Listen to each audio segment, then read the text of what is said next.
Hello tout le monde, je vous retrouve aujourd'hui dans une nouvelle vidéo. Je ne suis pas toute seule, je suis avec Virginie de Dieu.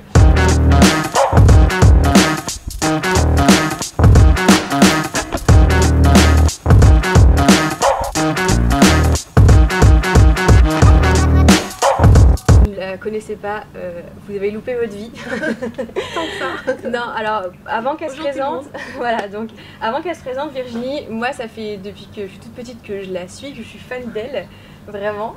Ça me délie, hein. Non, mais vraiment, moi comme je dis toujours, et ce qui est vraiment vrai, c'est que j'ai fait de la pub pour des autographes d'elle, j'avais des posters d'elle dans ma chambre partout au-dessus de mon lit et tout ça. Et si on m'avait dit plus tard que je la verrais comme ça, que je déjeunerais chez elle et tout, jamais j'aurais cru. Donc merci beaucoup de me recevoir en tout cas, c'est trop cool, c'est trop bien. Bon bah du coup, présente-toi un petit peu. Alors oui, ce que je fais, si Marine me connaissait, c'est parce qu'elle a pratiqué le même sport que moi. Donc je suis une ancienne nageuse de natation artistique, on appelle ça artistique aujourd'hui. Oui, avant c'était natation synchronisée. On dit toujours synchro et nous justement les anciennes on est encore des synchros. Une ancienne athlète de haut niveau, je suis triple championne du monde et médaillée olympique. Donc j'ai eu une carrière en équipe de France pendant à peu près 15 ans. Équipe de France senior, et nous ne sommes pas du tout professionnels, donc on fait toutes des études en parallèle. Donc moi j'ai fait de l'architecture intérieure et du design, donc aujourd'hui je suis architecte intérieur designer. C'est mon métier, mais en effet parce qu'on est passionné, je le suis en tout cas, et toujours, je suis toujours dans le monde du ski. J'ai été présidente du CREPS à Aix-en-Provence, la commission des athlètes de Paris 2024. Je suis encore à la commission des athlètes de la FINA. La FINA, c'est la Fédération internationale de natation. De temps en temps consultante pour France Télé, mais comme ça ne passe pas beaucoup à la télé, c'est une fois tous les 4 ans. Et j'entraîne de temps en temps parce que de mon savoir-faire et de ma renommée, on m'appelle surtout en tant que chorégraphe. Donc à l'étranger, en France, et quand c'est possible, donc c'est vraiment ponctuel. Tu as toujours voulu te mettre dans tout ce qui est architecte, ou c'est quelque chose qui est venu après, ton côté un peu artistique, ou ça a été depuis que tu étais petite? Alors oui, apparemment, ma mère me raconte, parce que moi je m'en rappelle pas, apparemment depuis que j'ai l'âge de 5 ans, je dis que je vais être architecte. Et oui, je trouve en effet que mon métier est très proche de ce que je fais dans mon sport, puisque c'est à la fois technique et à la fois artistique, c'est de la création, et c'est hyper, c'est pas complémentaire, mais c'est dans le même principe en tout cas. Il y a plein de gens qui savent pas forcément ce que c'est ou qui voient exactement. Donc moi j'en ai fait quand j'étais jeune, et c'est vrai que pour moi c'est l'un des sports les plus rigoureux, les plus difficiles qu'il peut y avoir, alors qu'en fait quand on le voit c'est entre guillemets juste beau, alors que c'est facile quand je dis ça. On a l'impression que c'est facile justement. Alors qu'en fait il y a tellement de capacités, tellement de choses demandées et de compétences à avoir. Pour toi, comment tu décrirais la natation synchronisée? Qu'est-ce que c'est, pour expliquer un peu aux gens? Quelques mots. Voilà, c'est ça. Basiquement, on a envie de dire que c'est de la danse dans l'eau, mais c'est beaucoup plus que ça, bien entendu. C'est un sport qui est excessivement complet parce que de toute façon, en effet, on utilise tout le corps et tout travaille en même temps. On a papier. Donc ça, c'est une notion qu'il faut avoir parce que certains ne le savent pas. Il y a des gens qui disent oui, mais c'est facile, tu touches le sol avec tes mains. Et non, ni avec les pieds. Donc bien sûr, on a papier. Donc le but, c'est de sortir le plus possible de l'eau. C'est un sport à la fois d'équipe et individuel. C'est ça aussi qui donne la richesse de ce sport-là, parce que il faut que tu t'adaptes, tu changes de catégorie sans arrêt. C'est pas comme en patinage ou en GR où tu es spécialisé. Tu fais vraiment le tout. Et c'est à la fois un sport technique, artistique et physique. Vraiment, on a un peu l'habitude de dire aussi, en comparaison, pour les gens qui ne connaissent pas, c'est un 400 mètres haies en apnée. Parce qu'il y a des pics de poussée excessive, donc c'est un sport explosif qui se fait entre 2 et 5 minutes. Je pense que, je ne dis pas que ma condition physique, et je ne dis pas que j'ai une bonne condition physique, mais je pense que en ayant fait de la natation synchronisée artistique plus jeune, j'ai développé, je pense, des compétences et peut-être des choses qui ont fait que j'ai peut-être certaines qualités aujourd'hui sportives, mais vraiment déjà la souplesse. Moi j'ai jamais été très souple, là j'ai gardé un peu quand même de la souplesse, même si j'en perds un petit peu. L'explosivité que j'ai perdu beaucoup avec la course à pied, tout ce qui est l'endurance déjà principalement, le fait de faire un travail en apnée, maintenir sa respiration. La concentration et surtout la rigueur. Moi je pense que je suis très rigoureuse dans ma vie. Mes relations, que ce soit personnelles, on va dire au niveau professionnel aussi. Je pense que ce sport m'a beaucoup appris aussi et m'a développé aussi mentalement, parce que quand tu es enfant et quand tu es ado, quand tu fais ce sport, il te faut de la rigueur, il te faut de la discipline très vite. Et moi vraiment, c'est vraiment quelque chose que je pense que ça m'a fait devenir aussi la personne que je suis maintenant. Ce sport, de toute façon, quand on est enfant, quand on est ado, c'est comme ça qu'on se développe aussi. Alors du coup Virginie, dis-nous un petit peu, parce que comme tu nous as dit, il y a un métier à côté, c'était pas à 100%. Comment tu fais? Parce qu'il y a beaucoup de gens moi, qui me posent la question, qui me disent comment tu fais pour t'entraîner autant alors que moi je peux pas, je travaille, je peux pas, j'ai ça, j'ai ça. Je pense que c'est une question de priorité, mais toi comment tu vois ou quel conseil tu donnerais en parlant un peu de ton expérience de lier le sport de haut niveau ou pas, tu peux nous en parler aussi, aux études et au travail. Voilà. Ah oui, après c'est vraiment deux cas différents quand on décide d'avoir une carrière de haut niveau. C'est en effet une priorité. Donc, nous on n'est pas professionnels, mais malgré tout on met vraiment ça en amont dans une première partie de notre vie et on se dit justement qu'on va avoir une deuxième partie de vie, une reconversion. Il faut arrêter aussi de dire que c'est qu'une reconversion parce que tout ce qu'on va faire dans notre sport ça va être utile dans notre métier. Bien sûr. Donc c'est vraiment un développement et une transition. Mais oui, au début, forcément, quand tu es athlète de haut niveau, tu vas te cadrer. Alors en plus, en équipe de France, tu as des horaires plus ou moins imposés. Nous, on ne fait pas un sport individuel, comme en tennis, où chacun peut-être s'organise comme il veut. Nous, on a vraiment des horaires où tout le monde doit être là en même temps. Donc forcément, les études sont plus difficiles à choisir parce qu'il faut que ça s'accorde. Moi, par exemple, j'allais... les études, mon école durait 5 ans.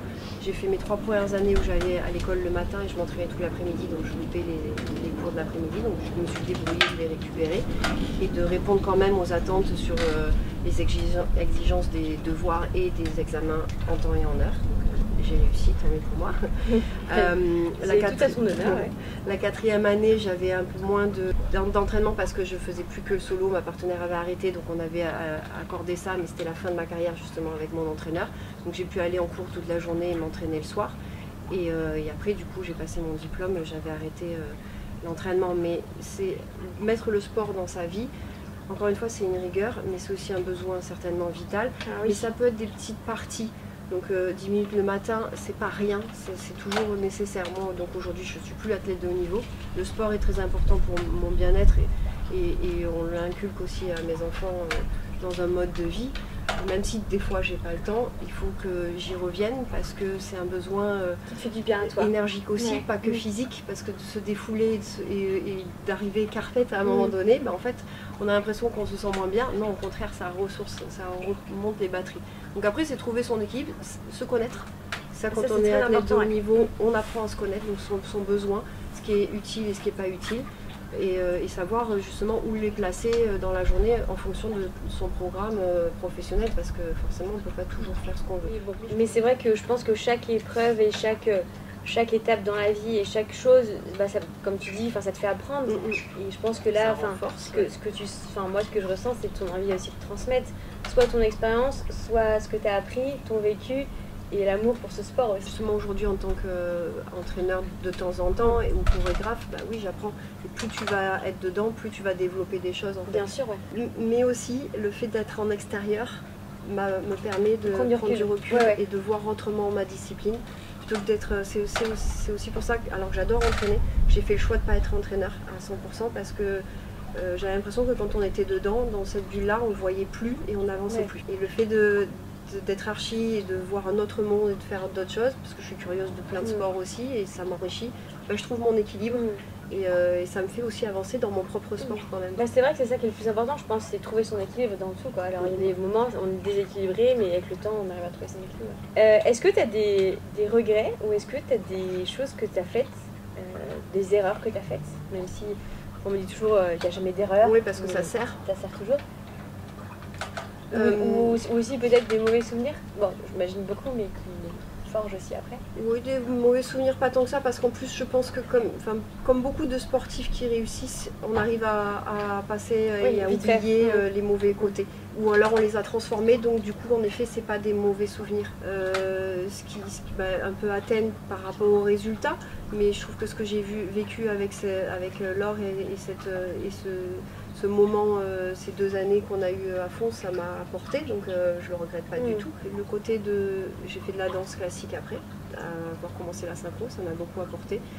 Et pareil, l'organisation synchro, on s'entraîne tellement qu'on ne fait plus trop de danse. Alors c'est pas un regret, mais justement je le retrouve peut-être un peu aujourd'hui autrement. J'aurais bien aimé faire un autre sport un peu plus longtemps, parce que j'estime aussi que ça m'aurait apporté aussi dans mon propre sport. Et de cibler que de la synchro, et c'est ce qu'on fait un peu moins aujourd'hui dans les clubs, puisqu'on demande aussi de faire de la danse chez les toutes petites. C'est tellement complémentaire et ça apporte autrement et peut-être plus rapidement Nous, du coup, à un moment donné, on a dû complètement arrêter.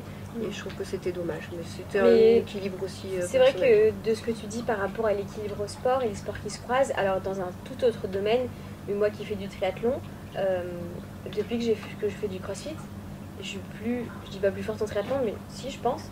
J'ai plus de base musculaire solide, j'ai moins mal au dos quand je fais du vélo, j'ai plus d'explosivité. Déjà, je me lasse moins. Voilà, c'est ça, exactement. Le fait aussi d'avoir beaucoup nagé plus jeune, mais en triathlon, ça m'a aussi beaucoup aidé. Mais c'est vrai que je pense que n'importe quel sport que vous fassiez, n'hésitez pas à être curieux, comme disait Virginie, de tout. Et essayez les choses, vous aimez pas, mais au moins ça peut vous apporter et puis vous faire un propre avis. Ça, c'est clair et net. Et physiquement, c'est un complément, parce que finalement, quand on travaille un sport, les muscles travaillent toujours de la même manière. Et qu'en effet, on va travailler un autre, on va se renforcer finalement dans les faiblesses. Et là, aujourd'hui, je nage plus beaucoup. Mais je fais toujours des galas où je peux faire des petites démonstrations et je fais plus de la pole dance aujourd'hui et ça m'a apporté une autre musculature et finalement mon manque d'entraînement dans l'eau je le ressens pas parce que j'ai un physique qui s'est développé autrement et qui m'apporte dans l'eau quoi. Donc, complètement. Et du coup, dernière petite question, quel conseil tu donnerais à quelqu'un qui a envie de se lancer, qui a envie de, peut-être qui dirait j'ai envie de faire comme toi? Parce que moi, il y a beaucoup de gens qui me disent je veux faire du sport comme toi, je veux être toujours à fond.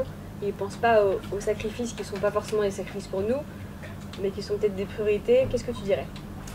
Donc je pense que la première chose, c'est trouver son propre sport. Il y a vraiment un éventail de possibilités aujourd'hui, d'accessibilité. Alors forcément, il n'y a pas tous les sports à côté de chez soi, mais je pense qu'on peut trouver plus facilement. Et encore plus aujourd'hui, donc il faut tester parce qu'en effet on peut détester quelque chose et adorer un autre, donc c'est d'abord ça, essayer de tester, de trouver et après c'est y aller par petites doses parce qu'on ne peut pas y aller à fond tout de suite en fait, le corps il a vraiment besoin de s'habituer, donc se dire ah mais moi j'y arrive pas, non c'est se donner le temps à accepter, c'est ça, de ne pas y arriver tout de suite mais forcément le corps il va s'adapter, il va progresser parce qu'on progresse partout, c'est d'être patient. Être patient et patience, ouais. Après c'est partager parce que le sport c'est aussi ça, c'est partager avec d'autres personnes. Alors oui il y a des sports individuels mais même si c'est individuel on peut en parler parce qu'on peut mieux se sentir dans un équipement, on peut mieux se sentir en faisant ce geste. Donc c'est toute cette richesse là qu'apporte le sport, c'est le partage et les valeurs de l'adaptation et de l'écoute qui est top dans le sport. Donc on peut trouver un autre argument à se faire plaisir ou se dire en fait moi je me fais pas plaisir parce que c'est fatigant mais si parce que tu vas partager, tu vas trouver d'autres choses et donc du coup tu vas arriver à faire à fond du sport aussi quoi. Ouais c'est vrai que moi c'est vraiment le mot clé dans tout ce que je fais, c'est le partage. Moi par rapport en comparaison à toi, même si je me compare pas du tout à toi, mais moi j'ai jamais voulu être la meilleure, la première, faire des courses en première, etc. Moi j'ai y arrivé. Mais il y a un peu de toi comme j'ai envie de le faire bien pour moi, mais c'est vrai que moi j'adore partager les choses et le triathlon c'est un sport individuel alors qu'en fait on prend tous le même départ. On s'entraîne ensemble, on va rouler ensemble, voilà. N'importe, en natation, oui, on est seul à nager. Sur la préparation, voilà. tu partages quand même. Exactement. En vélo en particulier, la natation c'est difficile de partager, mais sur les programmes tu peux. Après, voilà, c'est ça. Et moi je suis incapable de faire tout ce que tu as fait, donc je te compare. Non mais c'est vrai, tu as du sport de haut niveau de l'équipe de France et tu as d'autres sportifs qui ne sont pas en équipe de France et qui restent des énormes sportifs comme tu l'es.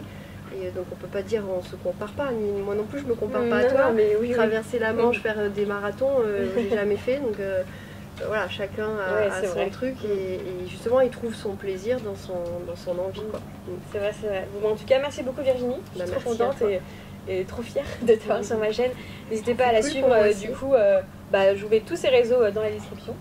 Et puis écoute, bonne continuation, mais petit teaser. Elle veut me faire de la pole dance. Oui. Donc, parce que je suis sûre qu'elle va aimer et que c'est cool. Donc mettez un maximum de commentaires en bas de la vidéo. Mais on va refaire de la synchro aussi un petit peu. Oui aussi, voilà. Mais on a prévu un petit truc en octobre. Voilà, restez connectés. Salut tout le monde. Merci.